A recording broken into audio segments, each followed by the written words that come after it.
People have been complaining a lot about Mago. Mago is an idol and God hates idols. And it is true that God hates idols. But I find it ironic that they've only complained about Mago and they haven't been talking about the statues in the Catholic Church or the Kokopelli statue at the Mago Earth Park.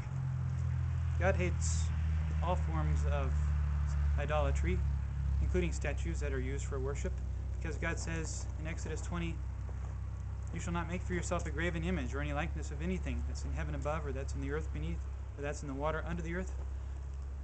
You shall not bow down to them or serve them, for I, the Lord your God, am a jealous God." So yes, idols are wrong, but statues are just a small part of idolatry. Idolatry is looking to anything besides God for happiness, security, or fulfillment. So your idol could be your job, or your spouse, or your money. And I've got even more serious news for you. God takes idolatry very seriously. In fact, he says in Revelation 21:8 that all idolaters will have their part in the lake which burns with fire and brimstone, which is the second death. Now, I've never worshipped a statue, but I have been a terrible idolater.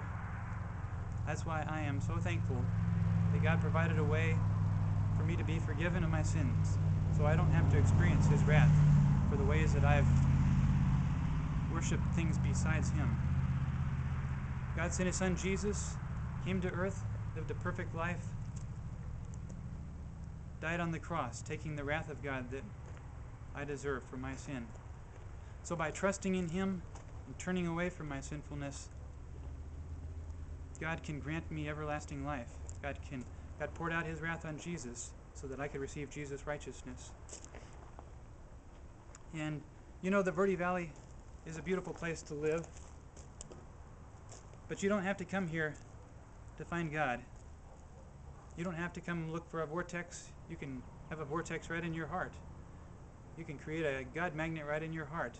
God says, I dwell with him who has a contrite and humble heart.